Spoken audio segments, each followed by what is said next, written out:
They told me I died yesterday, but I woke up today, in my own bed. Now the world doesn't recognize me, and something wearing my face is living my life. Part 1. Condolences in the inbox. I woke up with the taste of metal in my mouth. Not blood exactly, just off. Like the air in the room had gone stale, and everything I touched had been dead longer than I could explain. There was a tightness in my chest. Not pain, just pressure. The kind that makes you think maybe you slept wrong, or your heart's playing tricks on you. I swung my legs over the edge of the bed and rubbed the back of my neck. My mouth felt dry, like I hadn't spoken in days. I looked around. Everything was exactly where I left it. Laptop still open on the desk. Shoes kicked under the nightstand. Curtains drawn halfway. The dent in my pillow still shaped like the weight of my own head. It all felt right, and it all felt off. I picked up my phone. I didn't expect what I saw. 10 unread messages, half from numbers I didn't recognize, the others from people I hadn't spoken to in months, some in years, all with the same kind of message. I just heard, "I'm so sorry." He was too young. If there's anything I can do for the family.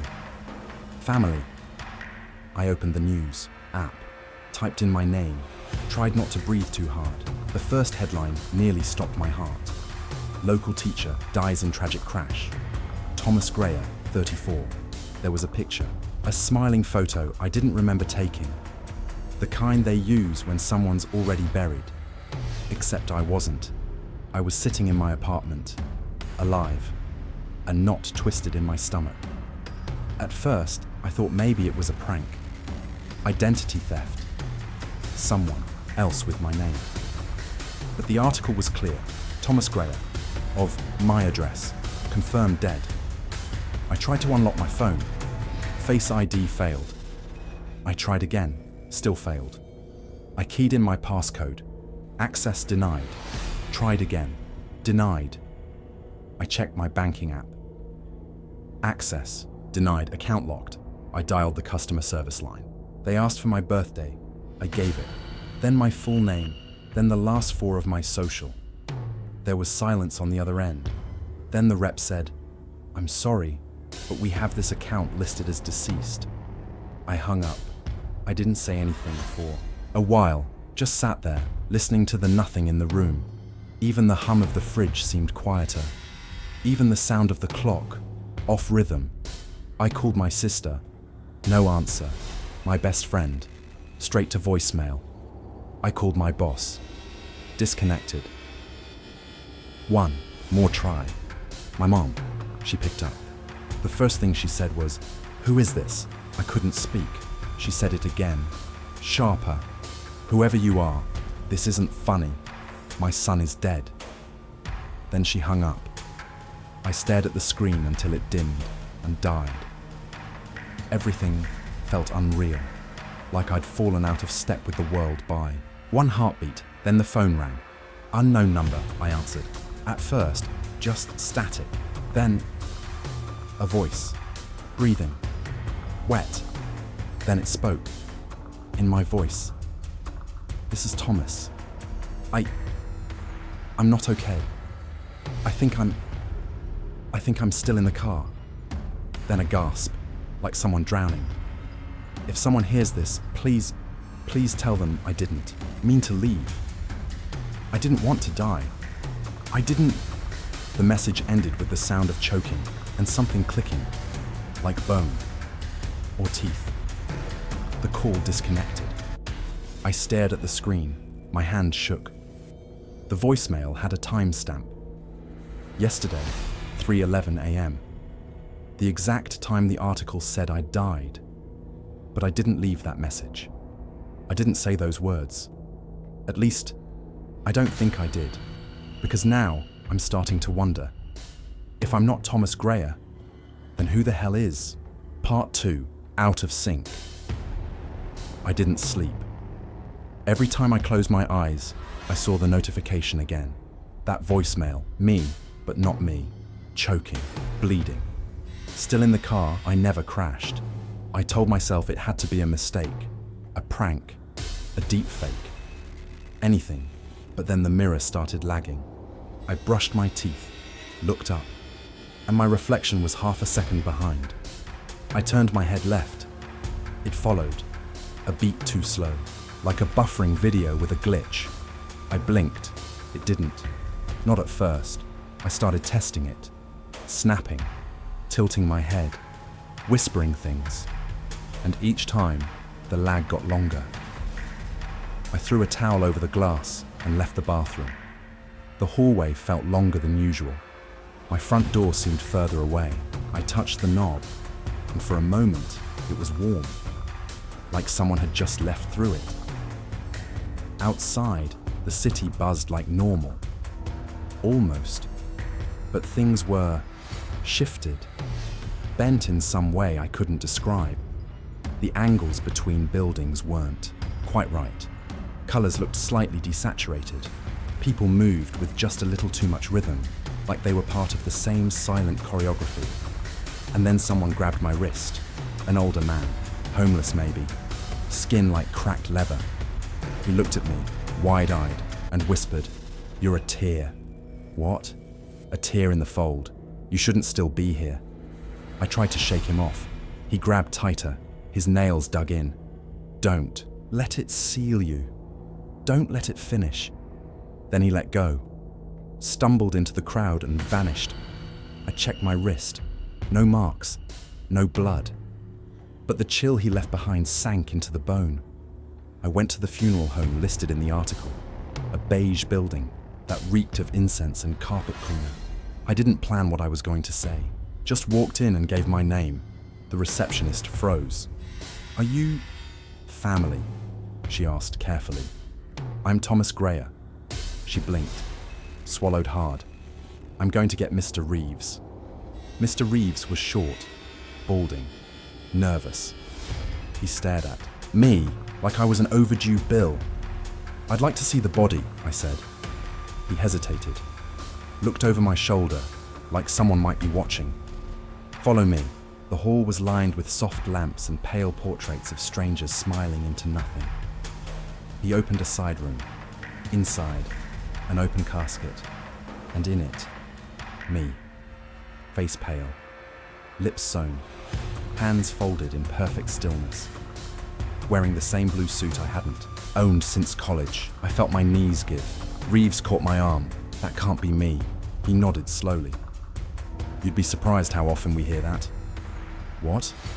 "You're the third one this week." I backed away. "The third?" He didn't meet my eyes. "We've buried you. Twice. Different caskets. Same face." I turned and left. I didn't ask for more. I didn't want more.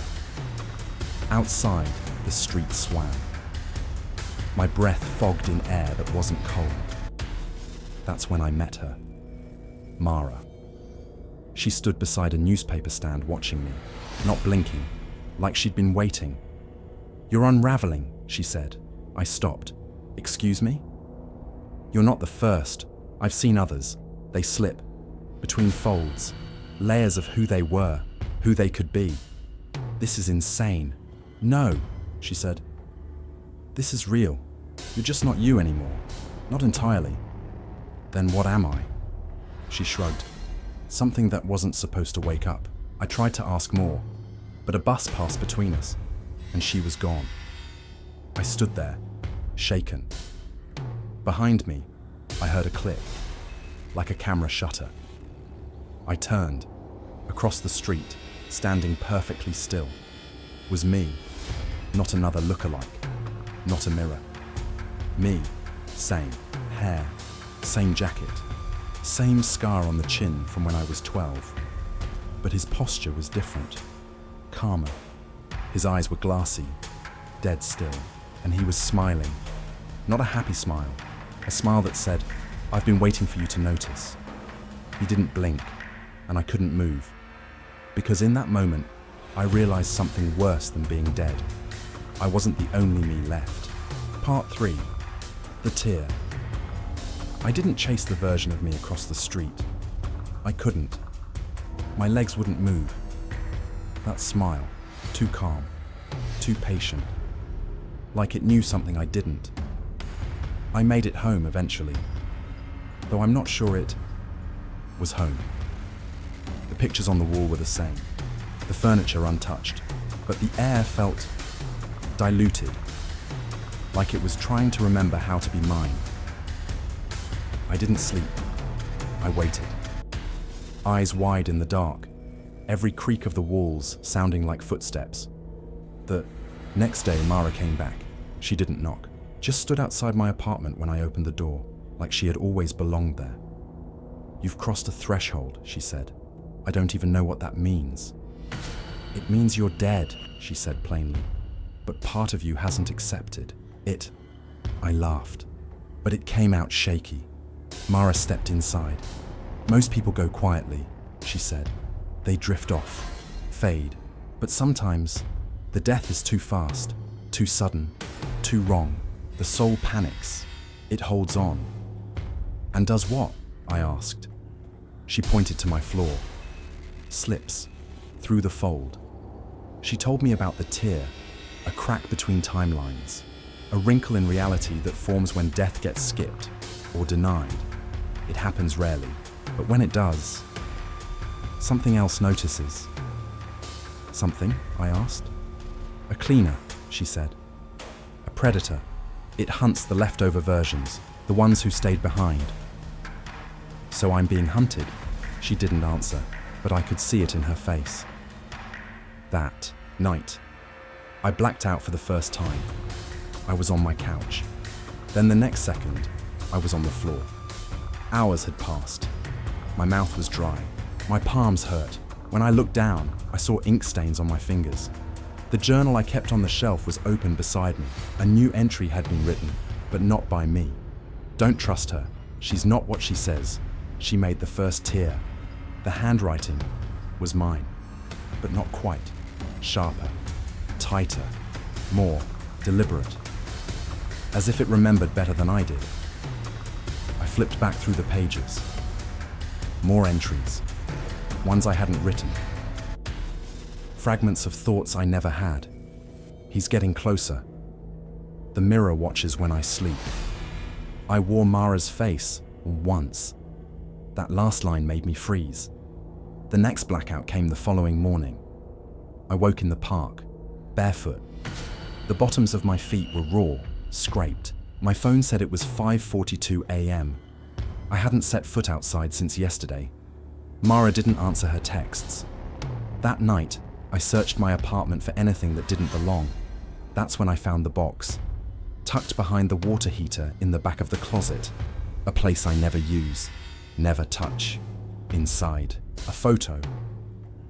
Glossy, faded at the edges. It was me, smiling, standing beside Mara. Both of us grinning like old friends, and scribbled in red pen on the back, 7 days after death. I dropped the photo because I finally noticed what was in the background. Funeral home. The same one where I saw my own body, and I was wearing the same suit the corpse had worn, the blue one I hadn't owned since college. I stared at the image, and suddenly something inside me blinked, a memory that didn't belong. A crash. I was driving, late, rain on the windshield, headlights, too fast, the spin, the shatter of glass, pain in my chest, the sound of my own breath, stopping. I gripped the sink, water running, vision swimming. Mara's words came back to me. "You didn't move on, you slipped," and I finally believed her. But what she hadn't told me is that I wasn't the first or the only one, and whatever made the tear still remembered my name. Part 4. Reflections are liars. I stopped trusting mirrors 3 days ago. At first it was the lag, a slight delay, blink, turn, react, a second behind. Then it started doing things I wasn't. The worst was in the bathroom. I was brushing my teeth. The mirror fogged from the shower, except around my face, like it was outlined, like something behind the glass had drawn it clean. Then it smiled. I hadn't. Just smiled. Thin. Crooked. Like a thank you that wasn't earned. I smashed the mirror that night. We didn't even think. Just grabbed the corner of the sink and cracked it down the middle. I thought that would end it. It didn't. The voice recorder on my phone, the one I used to keep personal notes, started playing by itself. I hadn't opened it, but every time I listened, I heard my voice. Not from before, not memories, not saved clips. My voice. Now. Saying things I hadn't said. It's colder in here now. I think the bones are learning. Don't let Mara close it. And the sound of breathing. Deep. Wet. Not mine. One recording. Ended with a whisper. You're rotting backward. I threw the phone in the sink. Left the water running. Didn't care. That's when Mara came back. I told her about the photos, the blackouts, the journal entries. She listened. Didn't blink. Then she said something that still haunts me. There's still time to close the tier. But only if you go back. Back where? I asked. To the moment you split. I didn't want to. Everything in me said not to. But something stronger, the need to understand, pushed me toward it. So I drove. Back to that highway outside the city. The long stretch that bent around the woods. I didn't remember the curve until I saw it. I slowed, pulled over, stepped into the grass. My shoes sank into the mud. The rain had come again, just like that night. The wind smelled like copper. The guardrail was bent, still damaged, twisted where the car had spun out, and in the dirt beside it, blood. Old, dark, soaked deep. I crouched, touched it, still wet, and the memory came back. The crash, my hands white on the wheel, the other headlights, the spin, the sound of my own neck breaking, and then silence until breath, the wrong kind. A breath that didn't belong to lungs, and in that silence, a choice. Stay dead or slip. I opened my eyes on the road again, not sure how long I'd knelt there. I went home. No lights on. Everything quieter. Like the apartment itself had stopped pretending to be real. I walked past the kitchen, stopped, because the mirror on the hallway wall, the one I hadn't looked into in days, was no longer cracked. It was perfect, pristine, and I saw myself inside it. But I wasn't moving. The version of me inside the glass just stood there. Still. Then, it blinked, stepped forward, and climbed out. Not like a ghost, not floating. Climbed, fingers first, then shoulders. Like someone exiting a window they'd opened 1,000 times. He stood in front of me. Same face, same scar, same breath, but I could feel the weight of him. Real, present, and then he smiled. Same smile as the mirror. He said, I kept this body warm for you. And that's when I realized I might not be the real Thomas Greyer anymore. Part 5, the other Thomas. He looked like me, but he felt heavier. Like every second he stood in front of me, the air got thicker and my skin didn't quite fit anymore. He didn't move, didn't blink. He just stared with a calm I'd never worn in my life. I kept this body warm for you. I backed away. He stepped forward. Each footfall sounded louder than it should have. Not echoing, sinking, like he was made of something denser than flesh. You think you're the original, he said, tilting his head. You're not. I am, I said. I didn't die. No, he replied. You slipped, your residue, leftover static in the fold. Then what are you? His smile widened. I'm the one who made it through. Then he moved past me, just walked into my apartment like it belonged to him. And maybe it did. He picked up my phone. It unlocked for him. He looked at the photos, the texts, the wallpaper. He nodded. Still intact. That's good. It means I'm almost done. I lunged at him, but my hand passed through his shoulder, like he was half there, half light. He didn't even flinch. We're collapsing, he said. Only one of us can hold the thread. The fold can't tolerate both. I felt dizzy, cold, like the room was tilting under me. My vision blurred. Then I was somewhere else, in my high school hallway, but wrong. The lockers were the wrong color. My best friend from childhood. He walked past, but didn't look the same, older, like he'd aged without me. Then I blinked. I was in my college dorm. My roommate was humming a song I didn't recognize. One he said I wrote. I never wrote songs. Each place I landed, I didn't fully belong. They remembered me, but not the me that I was. Memories piled up in my head. Birthdays I hadn't had, arguments I'd never fought, lovers I'd never touched. My reflection changed with every jump. New scars, new tattoos, new eyes. I was unraveling, pulled between timelines, all of them echoing versions of me. And somewhere in the static of it, oh, Mara's voice. Only one can remain. I was in a forest now. A version of me stood at the edge of a lake. He whispered, "You've seen them too, haven't you? The watchers, the ones who stitch the tears closed." Then blackness. When I opened my eyes, I was in a hospital room. Machines beeped beside me. A monitor glowed blue. Thomas Grayer listed in the chart at the foot of the bed. I looked down, V's in my arms, chest wrapped in gauze. The sound of my own breath, ragged and standing beside the bed. Mara, but older, more tired. She looked at me, her eyes welled. "He's been like this for days," she said to someone behind her. "No brain activity."